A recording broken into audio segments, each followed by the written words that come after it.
Okay, so one of the questions was how to be content in a season of waiting. And I think for me, one of the things that was most helpful was to try to shift from thinking of myself as being in a season of waiting to seeing myself in a season where I'm not waiting for anything. God has given me all the pieces I need to be faithful right now. I am still praying that the Lord gives me different pieces later on, but I don't need to wait to get started serving the Lord or rejoicing in the Lord or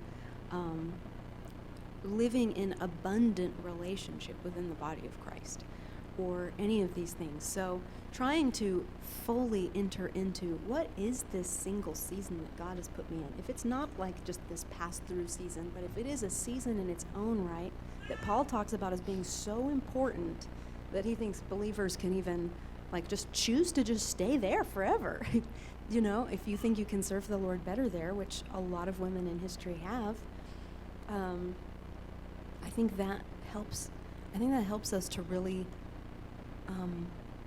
just commit ourselves fully in that season to the Lord to be used as much as, as much as He can and will use us. And I feel like that helps so much with, there's some things about singleness that may be hard no matter what. Like if you're struggling with loneliness, you can pray for the Lord to take that away, but He may still use that as a thing to keep refining you and drawing you closer to Him. It may continue to be hard for the whole time that you're single, but I think there's other things that should not be hard about being single. I think we should not feel like we have no purpose. I think we should not feel like we're second-class citizens in the church. I think we should not feel like God has forgotten us or is punishing us. I think we should not feel like,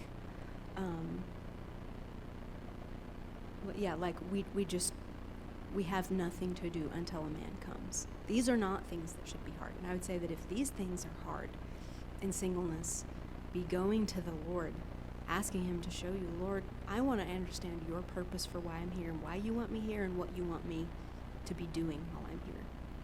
And I feel like I can attest just from my own circumstances and my own story. Like I said, I never thought I would be the single woman for a long time, and that definitely wouldn't have been what I chose.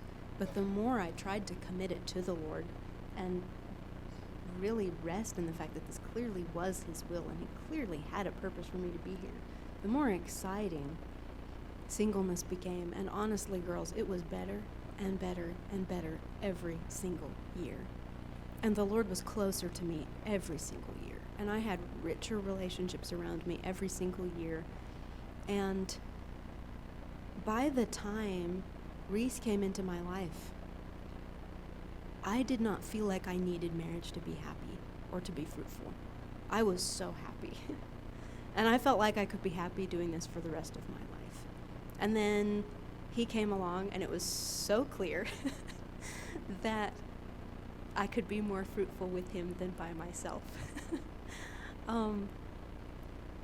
But he even told me himself that it gave him so much confidence and reassurance that I wasn't interested in him because he was a ticket out of singleness. He said, oh, I know you're actually in this relationship with me because you want to be, because I know you would have been fine. You would have been fine to stay single if I hadn't come along.